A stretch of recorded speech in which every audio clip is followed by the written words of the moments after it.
Together, growing in faith, changing communities.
Ukuthula kwasibani.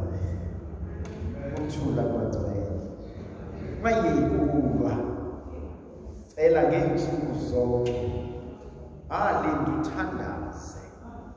Ungalahli ikhali zakho ngoba ekufeni uzawuqeda umsebenzi. Kuyavuka kumina masikuba le ngoma ukuthi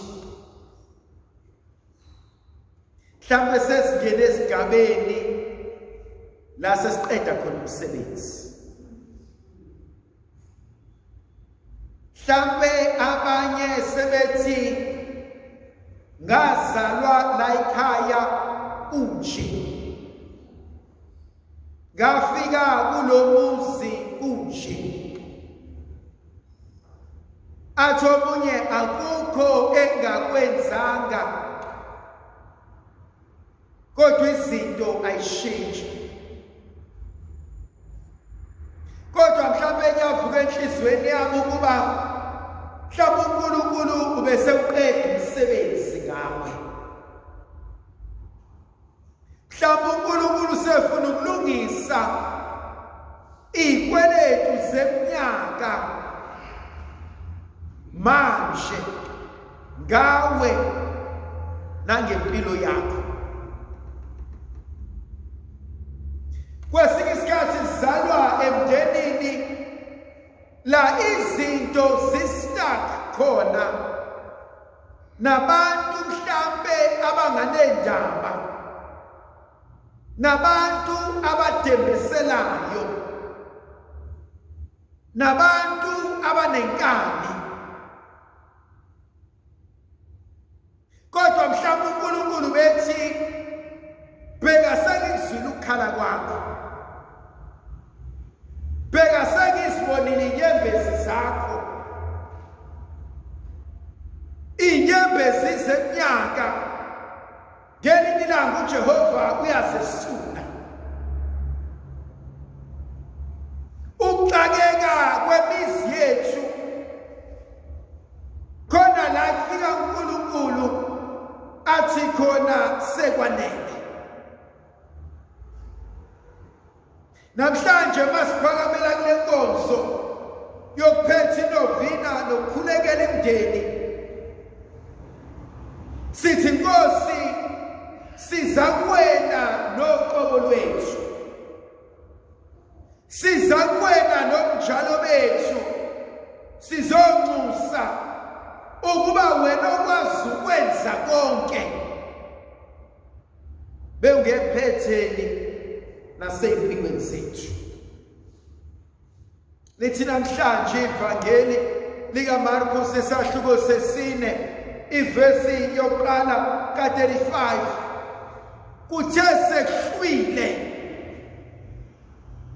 lithe ilanga seliyoshona konina, bathe abantu sebekhathele, uJesu wathi asuwelele ngaphesheya. Mhlawumbe kade kwahlwa empilweni yami. Mhlawumbe abantu bayangibuka ngiyahamba, asahambi mina sengihamba umzimba. Hleze kade ngalahlekelwa lithemba, hleze kade konakala emzini wami. Kodwa namhlanje uMtaka Maria uthi ungalali kulomuzi kunje, uthi ungalali nabo besanje. Kuyavuka kumina inkonzo yokuba uNkulunkulu uyakwazi ukubambana nesidalwa esiwumuntu. Kuyavuka kumina inkonzo yokuthi uNkulunkulu uyakwazi ukuyithobisa intanjo yomuntu. Kuyavuka kumina inkonzo yokuthi uNkulunkulu entabeni yakhe uyakwazi ukuphelelisa izinto. Kuthi kumina aningathi masishona leli langa ney'nkinga zakwethu ezizaziyo, ney'ngxaki engizalelwe phezu kwazo, nengishade nabo ontabo lukhuni nabantwana bami abangazwani nemshado yabo engenayo inqubekela phambili athi umntaka Maria awuthi mawulala namhlanje awuvuke kusasa sekushintshile. Ngithanda inkonzo yokuhlwa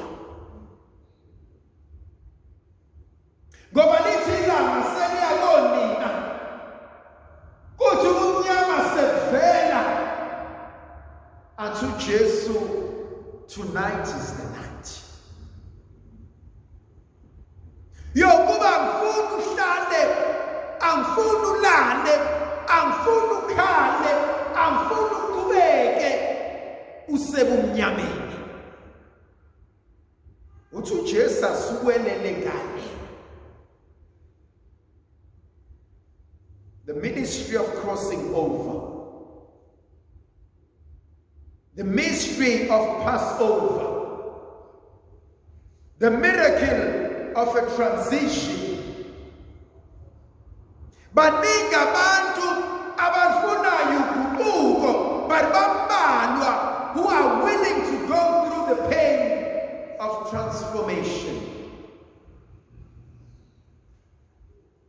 In the world of business and leadership, there is a principle that says, if you give them peanuts, you will always end up with monkeys.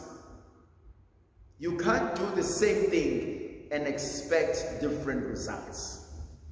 If I want the results to be different, I need to change. And so we are focused on the goals. Yokuthi ngiyazi la ngivela khona, ngiyazazi la ngikhona, but ngiyazazi ukuthi la ngikhona na la ngivela khona, I don't want to be there in the near future. I know the pain, I know the struggle, I know the suffering, I know the bitterness. I no longer want it for my future.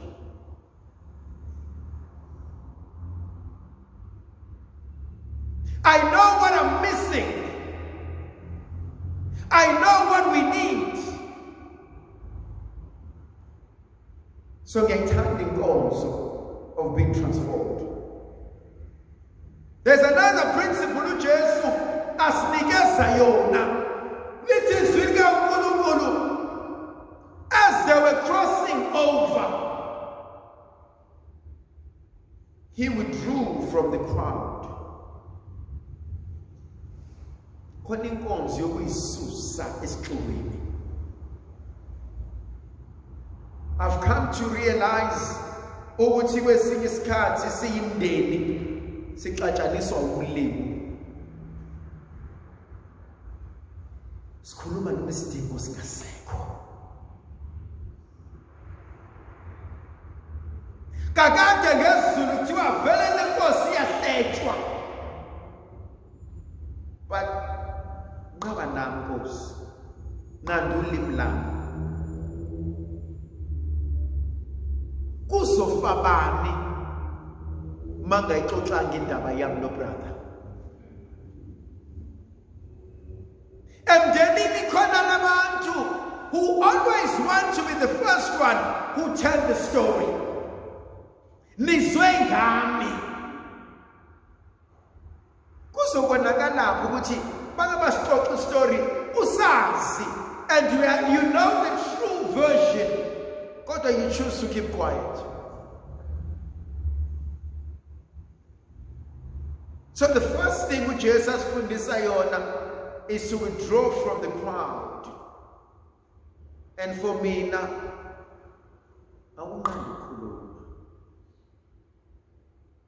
is it really necessary for me to speak?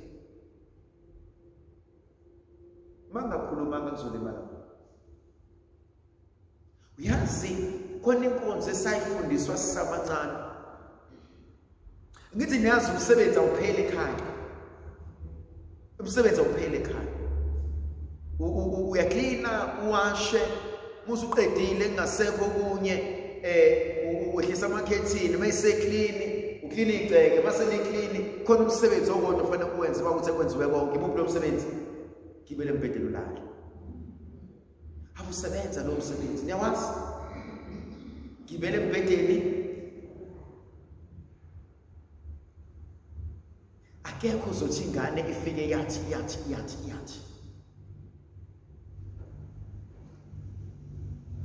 And so emndenini yethu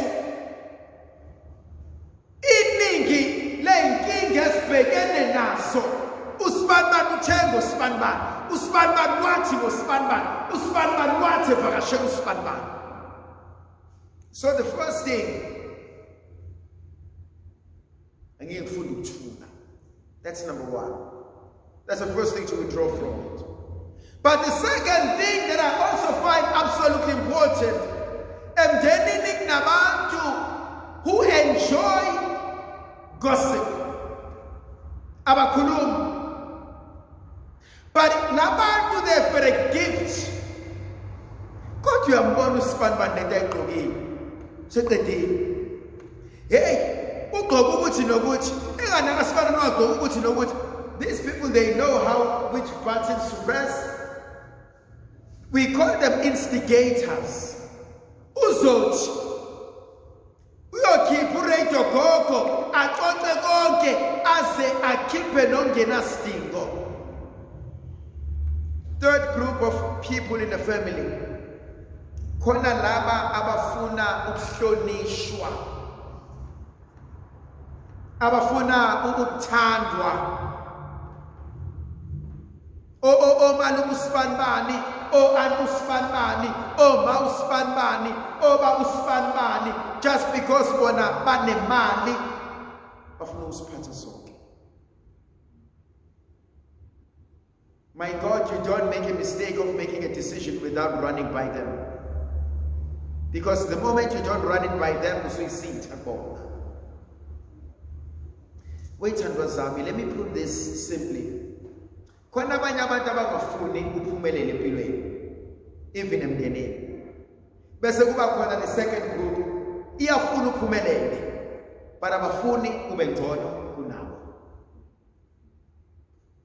Ungaphumelela ube right, so long as you are not better than them.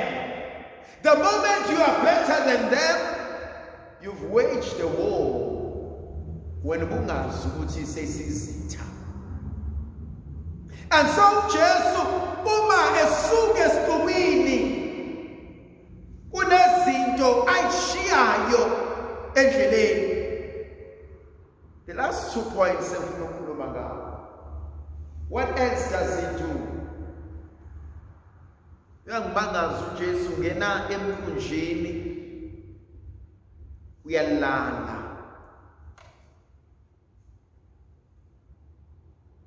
Abapostoli, these are trained fishermen. And so bababuka ulwandle nestorm. They've been through this. They know it. And they know it's dangerous. But okay, Jesus is sleeping. They're panicking. And he's sleeping. Don't you do the same?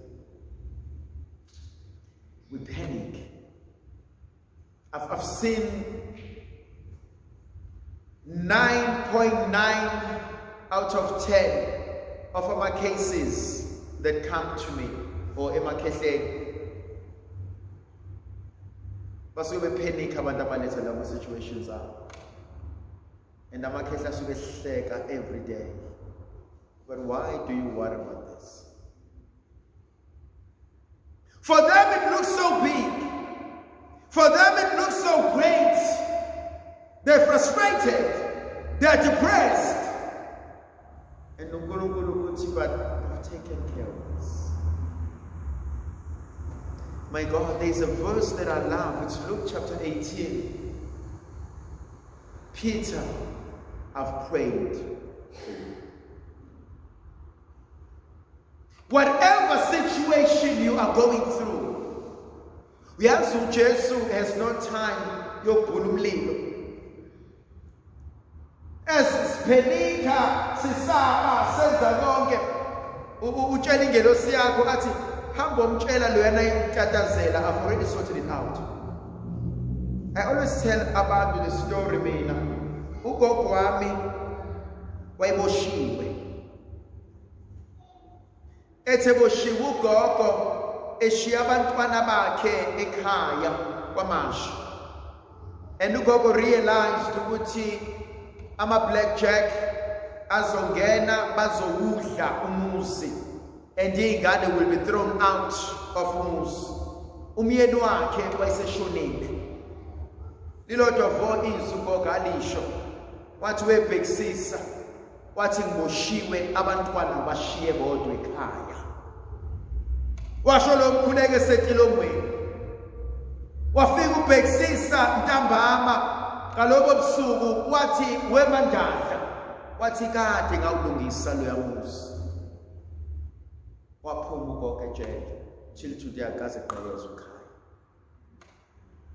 Now, if ubhekisisa can say that, how much more ngoNkulunkulu? Kade ngayilungisa impilo yami. And so I believe ukuthi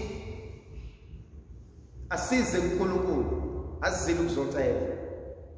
But I'm coming to claim what is already mine. And so I'm saying, Nkosi, this is mine. May I please have it? Ndlovukazi yezulu ayibe nathi sibusiso sivikele ngoyise nendodana nomoya ocebileyo.